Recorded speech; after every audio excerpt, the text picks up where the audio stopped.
Namo tassa bhagavato arahato samma sambuddhassa. Namo tassa bhagavato arahato samma sambuddhassa. Namo tassa bhagavato arahato samma sambuddhassa.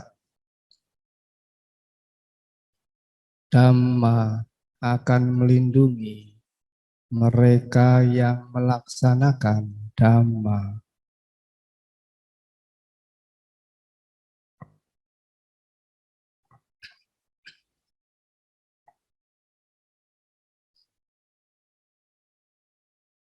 Romo Ramani yang saya hormati, Bapak, Ibu, saudara-saudara sekalian yang saya hormati, selamat malam, Namo Buddhaya.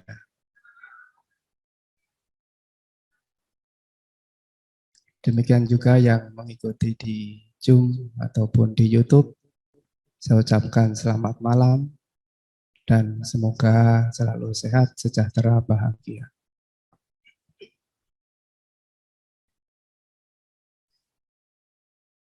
Bapak, Ibu, saudara-saudara sekalian, malam hari ini kita berkumpul bersama, berbuat baik, seperti tahun-tahun, berarti 3 tahun yang lalu, menjelang Waisak, umat Buddha melakukan kebaikan dalam Gema Waisak dan kegiatannya yaitu sebulan pendalaman Dhamma. Tujuan berbuat baik menyongsong Waisak adalah untuk memperbanyak kebaikan sehingga nanti tanggal 16 kita banyak melakukan kebaikan dan kesan memperingati Waisak kita sudah mempunyai banyak kebaikan. Oleh karena itu, jangan lupa ketika ikut SPD di wihara ataupun di rumah harus dicatat bahwa Anda telah melakukan kebaikan.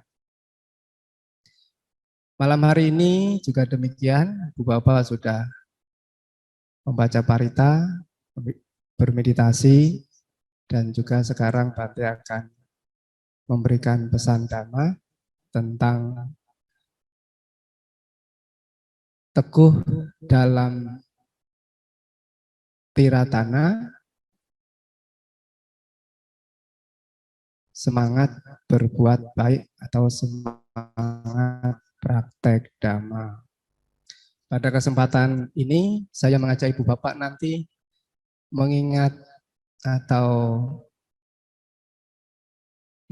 merenungkan tentang keyakinan pada tiratana. Bacaannya nanti silahkan membaca buku riwayat hidup Buddha Gautama dan juga buku-buku yang tentang Dhamma dan tentang Sangha. Siapa di sini yang suka baca? Ya, kalau sudah baca nanti dihayati, terus dipraktekkan di dalam kehidupan sehari-hari. Dengan keyakinan kita yang teguh, nanti kita akan semangat mempraktekkan Dhamma dan juga semangat berbuat baik. Saya tidak banyak nanti menyampaikan tentang Dhamma karena bacaan saya juga sedikit. Ya, jadi sambil mendengarkan, Ibu Bapak nanti cocok-cocokan lah. Ya, intinya dengan cocok-cocokan atau diskusi ya teori yang Ibu Bapak punyai dengan apa yang saya sampaikan nanti gimana baiknya, tapi yang penting Ibu Bapak nanti bisa mengerti, menghayati, dan hari-hari nanti mudah untuk mempraktekkan. Ya kalau nanti apa yang saya sampaikan ada yang keliru dan salah, mungkin dari saya, tapi Ibu Bapak tidak boleh mengikuti ya. Nanti harus dicocokkan lagi yang benar ya. Karena nanti kan kalau ngomong gini yang belum biasa ngomong kan asal ngomong ceplas-ceplos. Ya. Nanti ada yang salah jangan langsung ditelan. Nah, dicocokin lagi dengan pengalaman ibu bapak sekalian. Lalu kalau sudah pas sesuai dengan pengertian benar dalam dhamma, baru dipraktekkan, baru dinikmati. Yang pertama, apa itu yang pertama? Ya, Bante mau mulai. Kita diingatkan akan keyakinan kalau suku katanya atau yaitu yakin. Kalau ibu bapak hari-hari yakin itu yakin langsung yakin atau harus mengerti dulu baru yakin, harus tahu dulu atau baru yakin. Ya biasanya kalau ibu bapak nonton iklan itu kan, ini berarti harus tahu dulu baru yakin. Yakinnya baru mau beli atau yakinnya setelah mengerti, setelah ada pengalaman baru beli dan menggunakan. Ada dua. Biasanya ada yang langsung yakin karena mau beli, tapi berikutnya kalau mau dipakai, digunakan, yakin, cari pengalaman, cari pengertian yang lain, baru beli dan bermanfaat untuk digunakan. Demikian juga sebagai umat Buddha, untuk yakin pada Tiratana pun demikian. Kita harus mengerti, mengetahui, menghayati. Baru kemudian nanti dipraktekkan. Oleh karena itu, mari kita sama-sama mengingat, mengerti dan menghayati kalau kita di dalam Dhamma dikatakan kalau yakin pada Sang Buddha, kita harus mengenal Sang Buddha. Siapa yang sudah kenal Sang Buddha? Belum, Bante, ketemu juga belum? Ya. Tapi disebutkan di dalam Dhamma kalau kita ingin kenal Sang Buddha, kita bisa membaca buku-buku Dhamma ya. Melaksanakan Dhamma ajaran Sang Buddha. Jadi kalau yang belum kenal nanti baca riwayat hidup Buddha Gautama. Jadi kita harus mengenal Sang Buddha dengan membaca teori-teori Dhamma dan juga nanti mempraktekkan Dhamma. Bahwa Sang Buddha sebelum menjadi Buddha, ketika menjadi Pangeran Siddhartha, bahkan sebelum menjadi Pangeran Siddhartha, beliau adalah makhluk yang agung. Kenapa makhluk yang agung? Karena telah melakukan banyak kebaikan. Kalau ibu bapak membaca nanti Jataka, ya di sana disebutkan tentang kelahiran beliau sebelumnya, sebelum menjadi Pangeran Siddhartha dan menjadi Bodhisatta, beliau telah melakukan kebaikan dan menyempurnakan 10 paramita ya dalam waktu tertentu. Di dalam berbuat baik dan mempraktekkan Dhamma itu tidak pernah bahasa kita kalau atas sila itu tidak pernah bolong-bolong ya. Kalau menjalankan sila tidak pernah bolong-bolong. Kalau jujur tidak pernah bolong-bolong. Kalau murah hati ya juga sudah penuh. Tidak, Bante saya cuti hari ini, saya enggak murah hati, besok saja, enggak ada. Jadi Bodhisatta ini di dalam Jataka itu kalau kita membaca, mengetahui bahwa beliau selama hidup dari lahir sampai meninggal ketika menjalankan kebaikan, menyempurnakan paramita, itu tidak pernah bolong-bolong. Jadi kalau berbuat baik, ya berbuat baik dari lahir sampai meninggal. Kalau jujur ya dari lahir sampai meninggal. Kalau punya cinta kasih ya cinta kasihnya sampai dari lahir sampai meninggal. Nah, itu dilakukan lama sekali. Sampai terakhir beliau menjadi Bodhisatta Siddhartha. Sebelum menjadi Bodhisatta Siddhartha, beliau terlahir di alam dewa. Ketika di alam dewa, nanti kalau membaca riwayatnya, Beliau juga ditanya oleh ketua dewa, siapa? Nanti cari sendiri ya, nanti nggak apa. Bahasa kita, Tuhan, di bumi ini kayaknya perlu ada sesosok makhluk yang menyejahterakan bumi. Ya oleh karena itu saya mohon Tuhan turun ke bumi untuk menjadi manusia. Nah, Bodhisatta ini yang jadi dewa menyetujui, boleh saya terlahir di alam manusia. Tapi dengan syarat saya harus tinggal di keluarga yang kebaikannya banyak, yang mempunyai banyak kebaikan. Nah, kalau bahasa kita, kalau enggak keluarga saya enggak baik, enggak maulah. Akhirnya disetujui, kemudian Bodhi Dewa ini lahir di keluarga siapa? Ayah, ibu Pangeran Siddhartha? Ya itu ya. Sudah hafal lah, kalau nggak hafal kapan-kapan ulangan nanti. Terlahir, ketika lahir ya di keluarga raja, lalu lahir. Ketika lahir juga demikian. Ya disebutkan lahirnya berjalan 7 langkah di atas bunga teratai, para dewa menyambut. Ya, itu adalah simbol-simbol dari keagungan Pangeran Siddhartha ketika lahir. Ibu bapak waktu kecil tahu lahirnya jalan atau rebahan? Yang nyambut siapa? Beda kan? Beda. Berarti kebaikannya masih banyak kan Bodhisatta Siddhartha.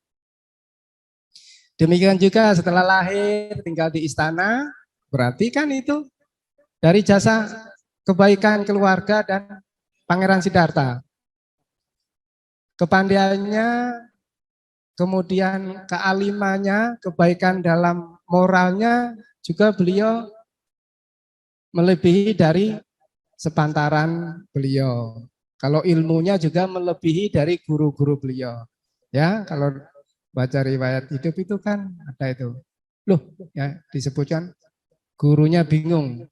Ya, kok pinter amat ini Pangeran Siddhartha ngalahi gurunya.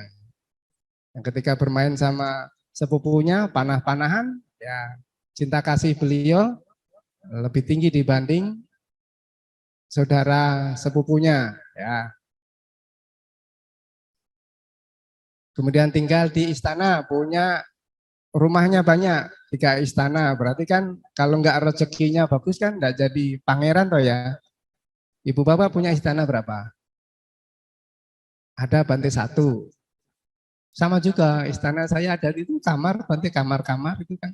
Sudah ada kamar yang dihiasi laut, ada kamar yang dihiasi hutan, ada yang kamar dihiasi kolam. Oh iya sama juga, tapi beda ya. Lalu menginjak remaja, ketika dicalonkan mau jadi raja, beliau ingin mengenal rakyatnya. Tetapi ketika keluar istana, beliau melihat pertama 3 peristiwa. Orang tua, orang sakit, orang meninggal. Akhirnya beliau jadi menderita, susah. Loh, kemarin-kemarin saya tinggal di istana, ketemunya muda-muda semua, tidak ada yang tua. Kenapa ini begitu saya keluar istana kok ketemu orang sakit, orang tua, orang meninggal. Jadi susah, lalu bertekad, ya saya harus cari obat ini supaya bisa membuat apa? Nanti bisa mengatasi orang tua, orang sakit, orang meninggal. Karena enggak kan kepikiran, kalau gitu saya juga akan tua, saya akan sakit, saya akan meninggal. Demikian juga keluarganya. Dengan melihat peristiwa itu, Pangeran Siddhartha susah, lalu berikutnya melihat peristiwa yang keempat, yaitu pertapa suci. Baru ada ide, wah jangan-jangan obatnya ini jadi pertapa nih. Pasti ada obatnya, obat dari orang tua, orang sakit, orang meninggal. Ya, akhirnya dengan peristiwa itu Pangeran Siddhartha pergi meninggalkan istana. Ibu bapak, ketika melihat orang sakit, susah tidak? Ketika melihat orang tua, ada rasa gelisah tidak?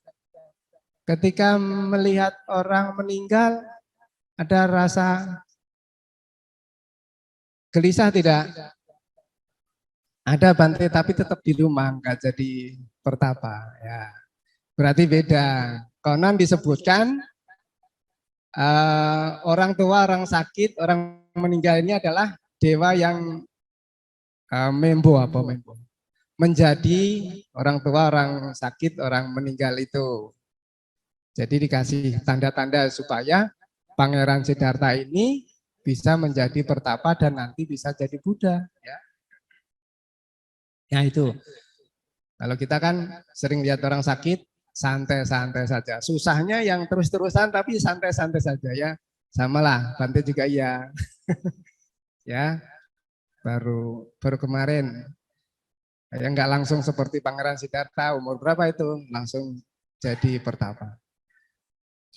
Berikutnya, ya akhirnya Pangeran Siddhartha karena ingin mencari obat usia tua, sakit meninggal, beliau bertapa. Bertapa berapa tahun? 6 tahun? 6 tahun atau 3 tahun? 6 tahun. Lama apa sebentar tuh? Lama benar. Ibu bapak bertapanya berapa tahun? Ini sudah 45 tahun Bante. Oh, kok bisa? Iya 45 tahun. Susah yang tahun pertama hingga sekarang dibawa terus. Siapa yang masih kayak gitu? Ya nanti dibuang saja ya susahnya itu ya. Mana bisa Bante buangnya? Wong susahnya bawaan. Ya meditasi dulu biar tahu. Tak dicari tahu itu sebabnya susah pertama itu gara-gara apa? Kalau sudah tahu dia kasih cinta kasih terus suruh tinggal nggak usah. Biasa ikut sampai sekarang. Kalau sampai sekarang susahnya di bawah, berarti melebihi dari Pangeran Siddhartha itu. Kalau pertapa Siddhartha 6 tahun disebutkan susah karena bertapa, ibu bapak 45 tahun susah mikirin masalah yang dulu. Ya, ya jangan dipikirkan ya nanti stres nanti. Oke. Pertapa Siddhartha 6 tahun menyiksa diri. Ibu bapak yang pernah ke Sri Lanka, ke India, ya, tapi di sana tidak ada pertapa yang lagi pertapa sampai kurus kering ya. Sekarang sudah berubah. Tapi 6 tahun itu disebutkan di sana bertapanya memang menyiksa diri. Disebutkan di dalam riwayat hidup katanya makannya cuma 1 sendok, sampai-sampai cuma 1 butir. Ibu bapak tahan?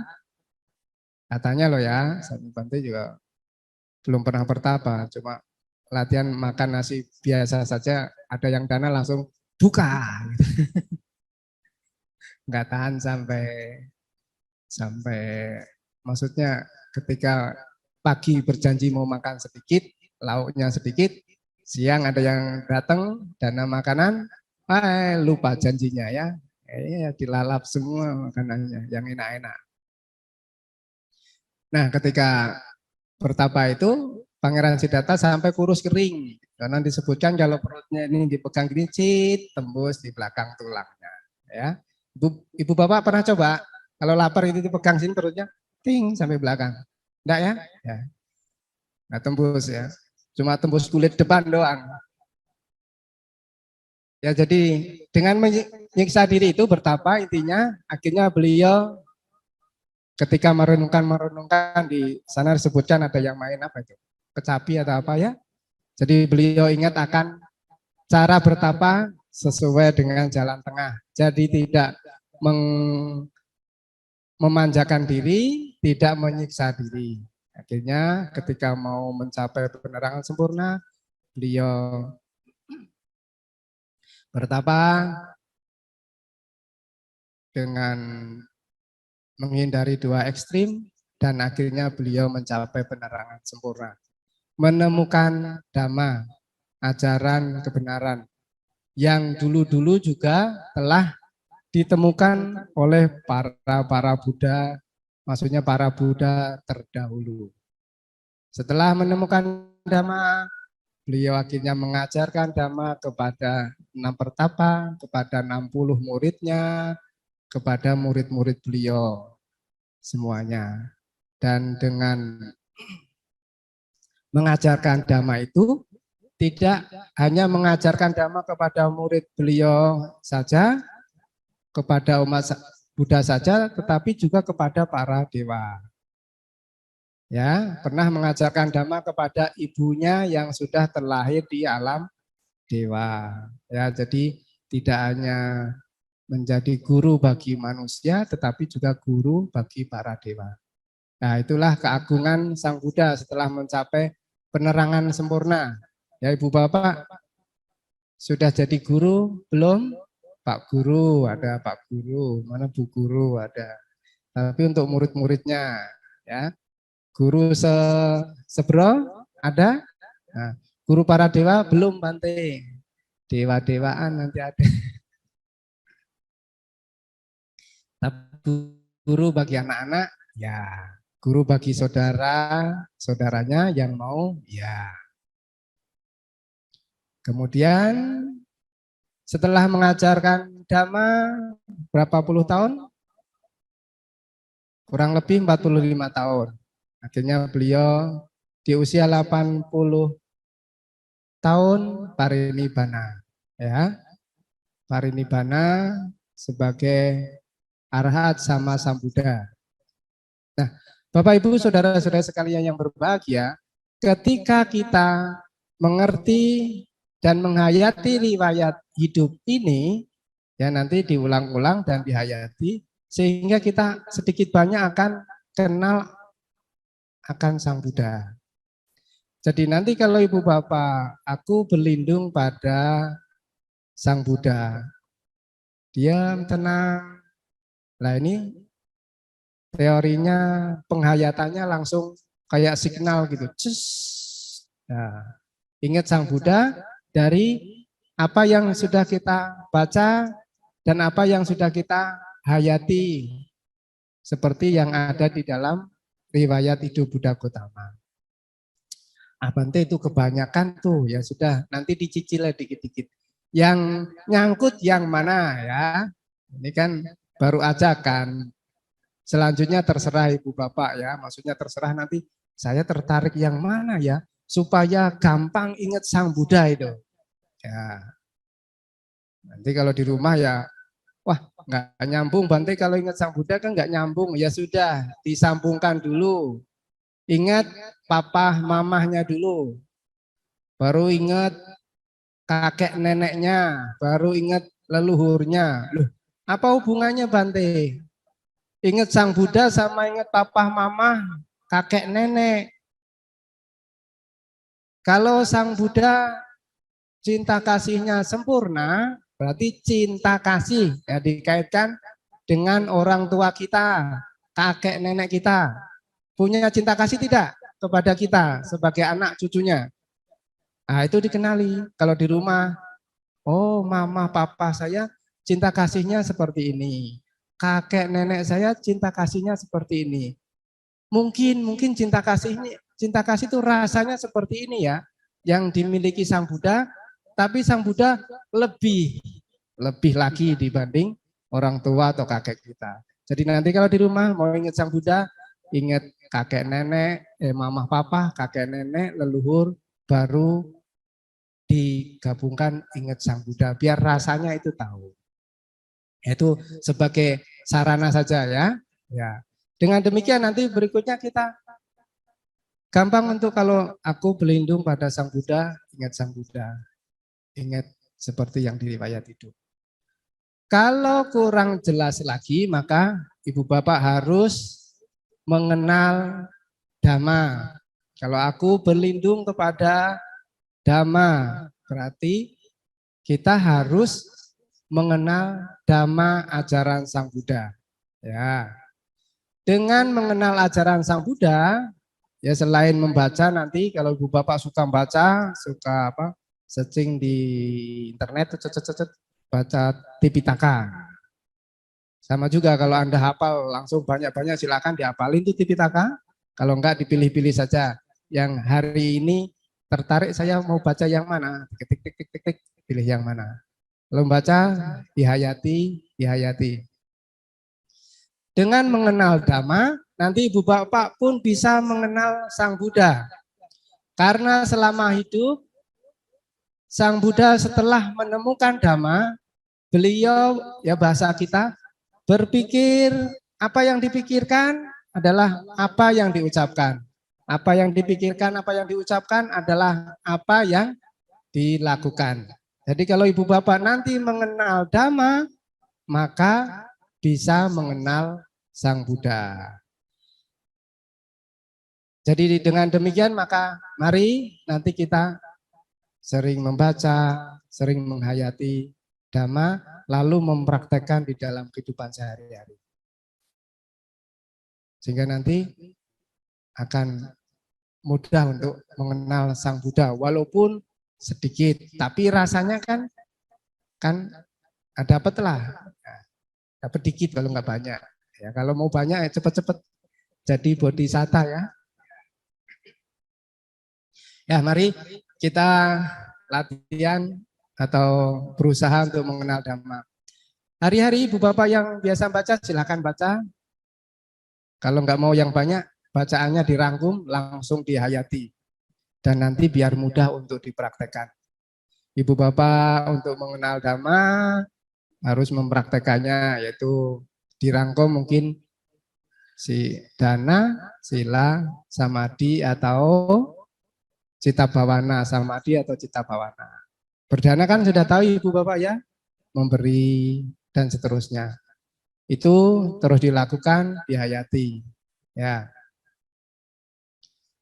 Lalu kalau berdana kan tidak hanya memberi kan, berdana bisa memberi tenaga, memberi rasa aman, ucapan yang baik sebagai nasihat, lalu apalagi. Ya. Pokoknya berdana nanti supaya kemurahan hati, kerelaan, kedermawanan, kemudian apalagi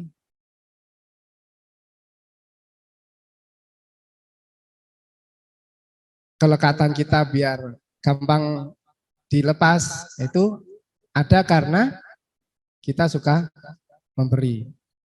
Kalau bodhisatta, Sang Buddha waktu menjadi bodhisatta, berdananya tidak hanya materi saja, jiwa pun diberikan.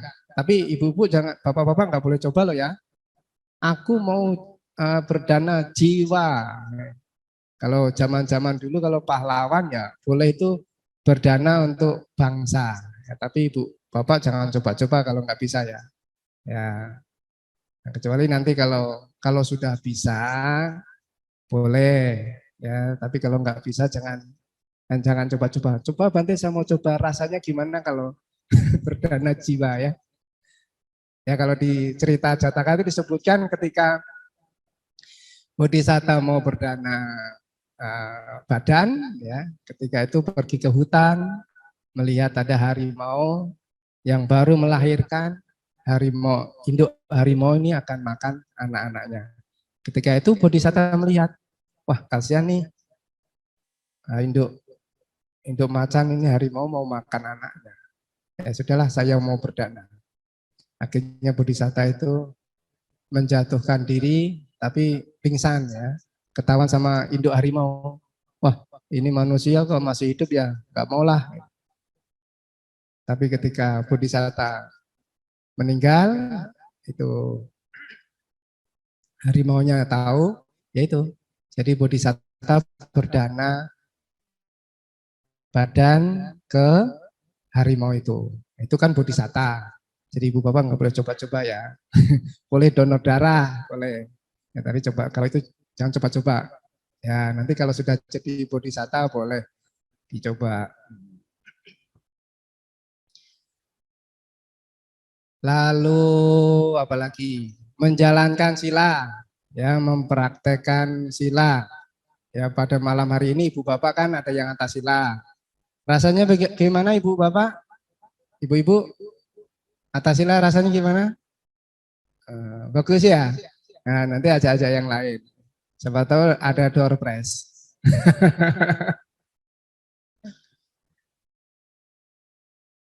Ya kan melatih atas sila itu juga melatih pikiran, ucapan, tindakan kita supaya lebih baik. Ya, dulu saya waktu coba-coba atas sila umur berapa ya, remaja, umur 12 atau 11 ya.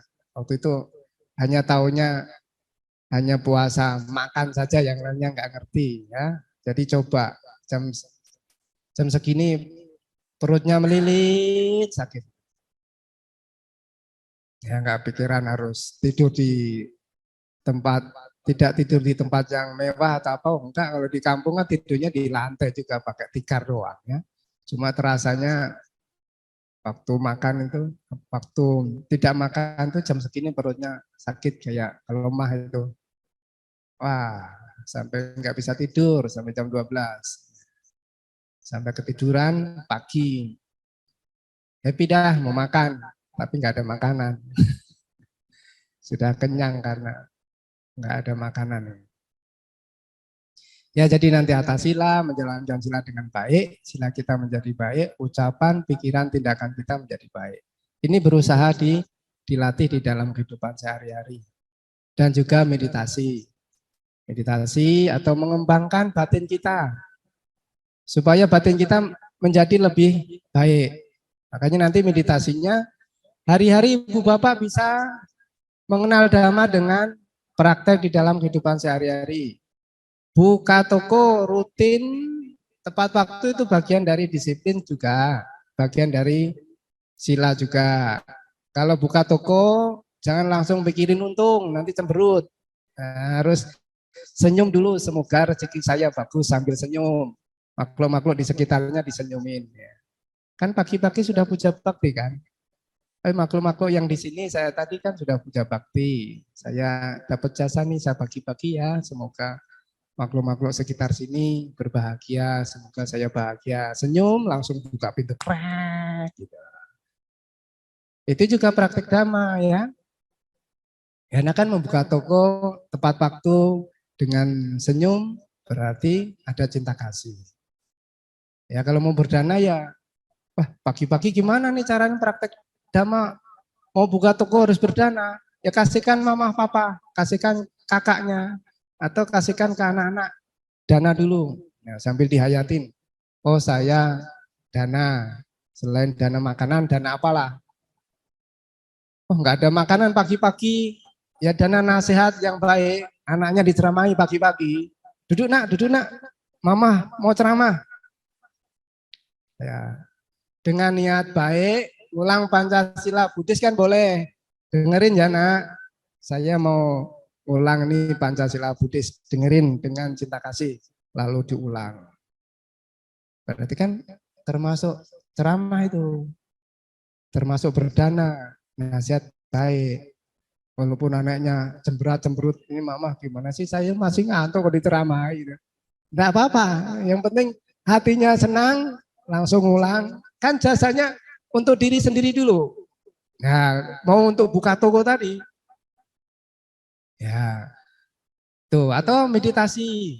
Meditasi kalau belum bisa pegang objek yang lain, cinta kasih. Semoga saya bahagia. Bahagia itu berarti kan badannya rileks, nyaman, duduk. Kalau belum badannya rileks, capek bantai badan saya nggak bisa rileks.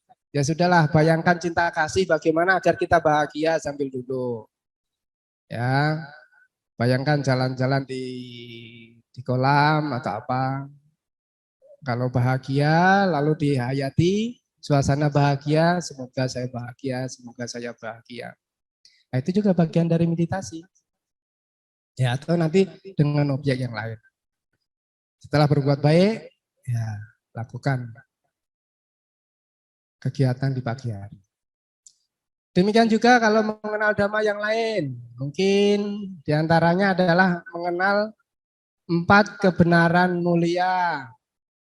Ya, itu mengenal tentang duka dan sebab dukanya dulu lah 2. Kalau yang lain nanti panjang, nanti juga nggak banyak ngertinya ya. Tentang duka dan sebab duka. Hari-hari ibu bapak bisa mengenal nggak tentang duka? Ya nanti dicocokkan di teori dhamma itu. Tentang duka.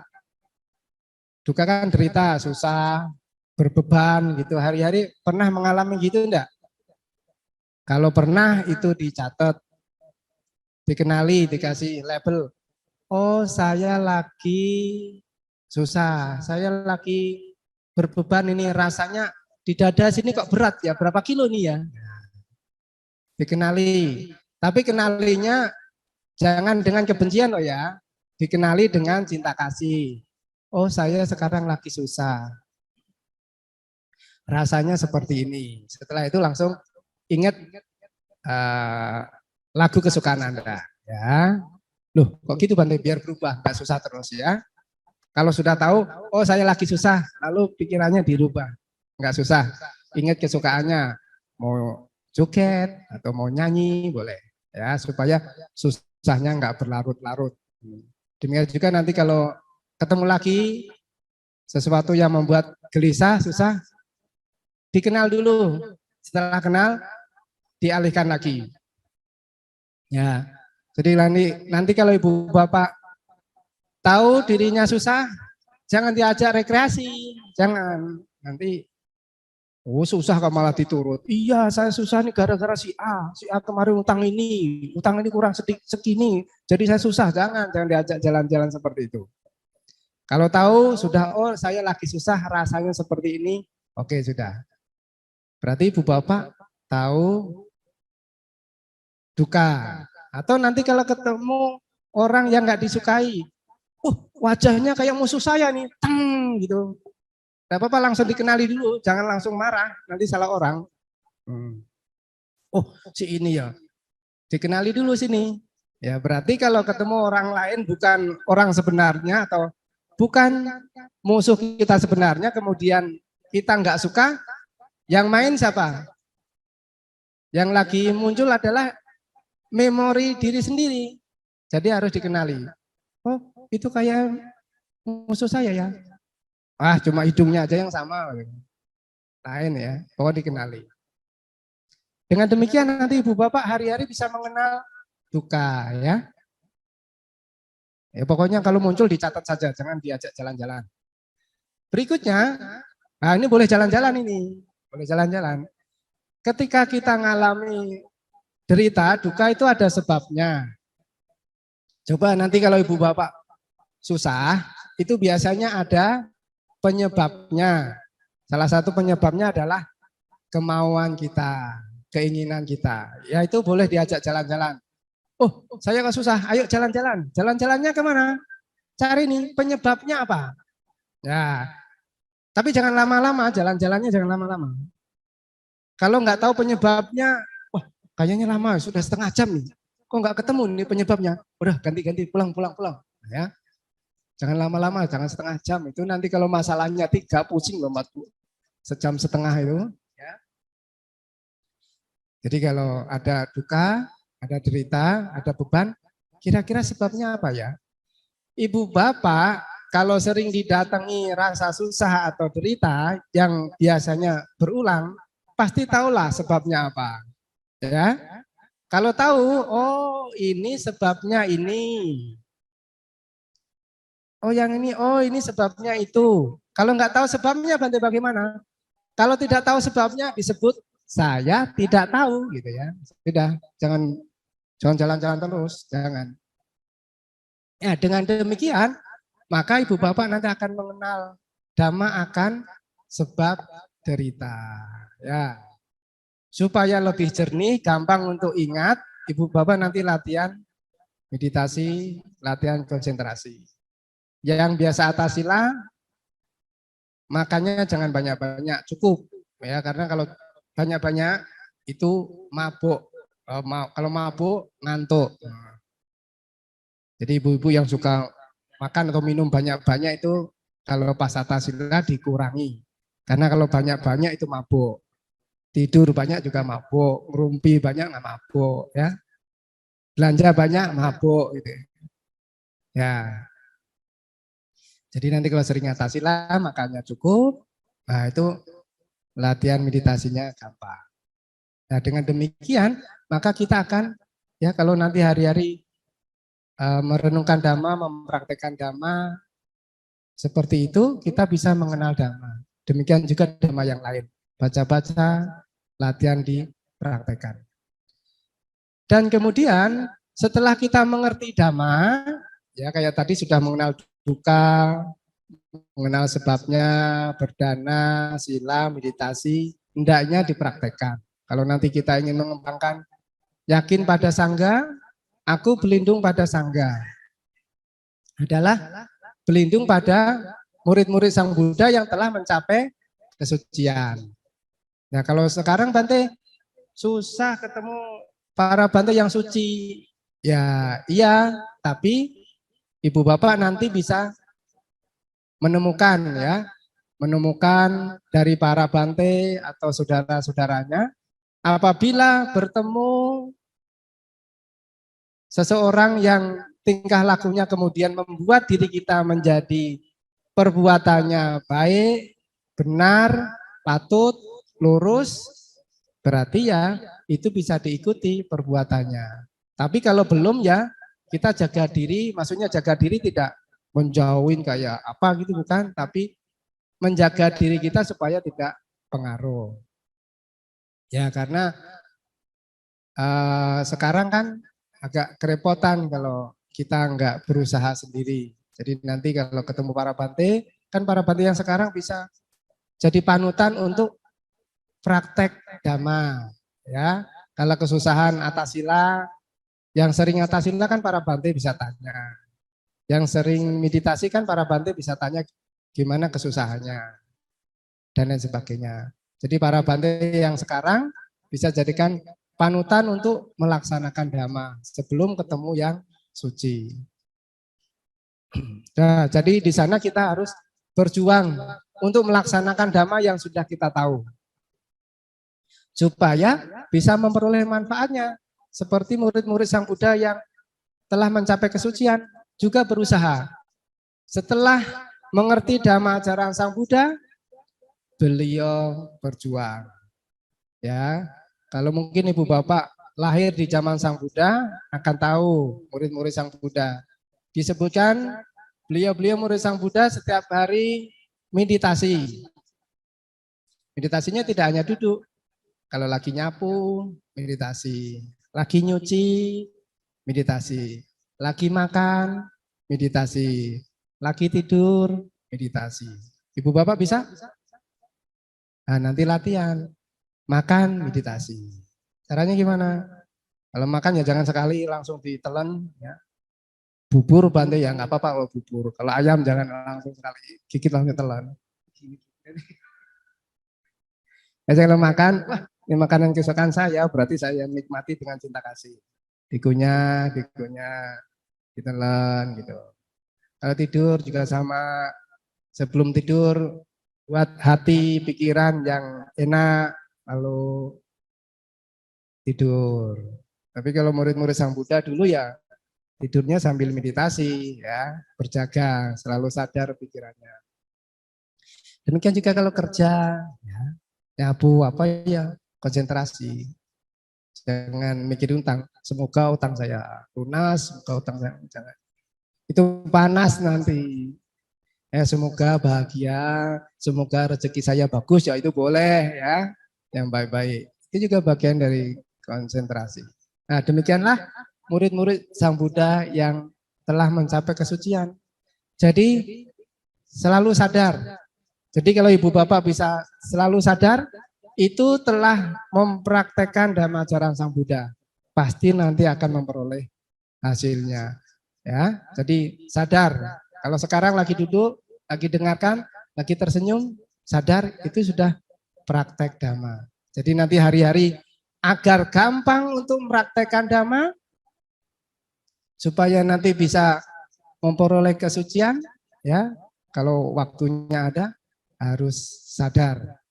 Sadarnya tentu dengan diisi jalan utama berfaktor 8. Ya, wah itu agak rumit tapi nanti dianu sendirilah. Sadarnya berarti di dalam ada jalan utama berfaktor 8. Nah, itulah Bapak Ibu saudara-saudara sekalian.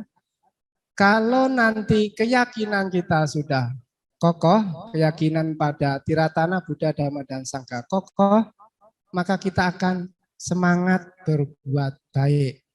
Kenapa? Karena kita akan tahu bahwa ajaran Sang Buddha sangat bermanfaat kalau dipraktekkan. Makanya kalau ibu bapak sudah mencatat, merangkum, oh saya biasanya suka dhamma ini dan ini mudah dipraktekkan, lakukan. Ya karena kita sudah tahu manfaatnya, maka kita akan semangat mempraktekkan dhamma. Ya, jadi itu saja Bapak Ibu saudara-saudara sekalian. Pada kesempatan ini saya mengajak Anda untuk memperkokoh keyakinan pada Tiratana, pasti nanti akan tumbuh semangat untuk selalu mempraktekkan dhamma ajaran Sang Buddha. Akhirnya terima kasih atas perhatiannya. Mohon maaf jika ada hal yang belum berkenan dan sampai ketemu besok lagi. Sabe sata bawantu sukitata. Semoga semua makhluk hidup berbahagia. Sadu, sadu, sadu. Kita menjalankan atas sila. Setelah kita makan jam 12 siang, batasnya sampai jam 12 siang. Setelah jam 12 siang, kita ini tiba-tiba masak gitu loh, Bante. Kalau misalnya kita ngicipin itu gimana, Bante? Boleh enggak? Enggak dimakan, cuma ngicipin buahnya, rasanya cukup apa enggak gitu loh. Tapi kan kita nyadarin bahwa kita itu ngicipin aja, cuma bukan misalnya ngicipin 1 sendok gitu, enggak, cuma syukur ngerasakan aja. Itu boleh enggak, Bante? Enggak, Bante. Terima kasih. Ya. Ya untuk yang baru latihan seharusnya jangan. Ya jangan, maksudnya kan latihan supaya lebih taat, disiplin dulu dengan janji ya. Tapi nanti kalau sering, ya tapi untuk catatan sendiri loh ya, biar luas saja. Oh saudara-saudara, boleh kok kalau atas sila, kalau masak nyicipin, ya nyicipannya 1000 kali ya kenyang. Nanti untuk catatan masing-masing, kalau sampai terpaksa harus masak, enggak bisa pakai insting, enggak usah dicicipin langsung enak. Ya, itu untuk catatan sendiri ya.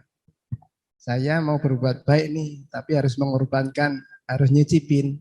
Ya, itu dihitung-hitung sendiri ya, untuk kebijaksanaan sendiri. Tapi kalau bisa ya sudahlah, kan ada saudaranya atau anaknya, nak cicipin nak, ya. Rasanya kayak apa? Enak mah. Begitu sudah matang, papahnya nyicipin, asinan gitu.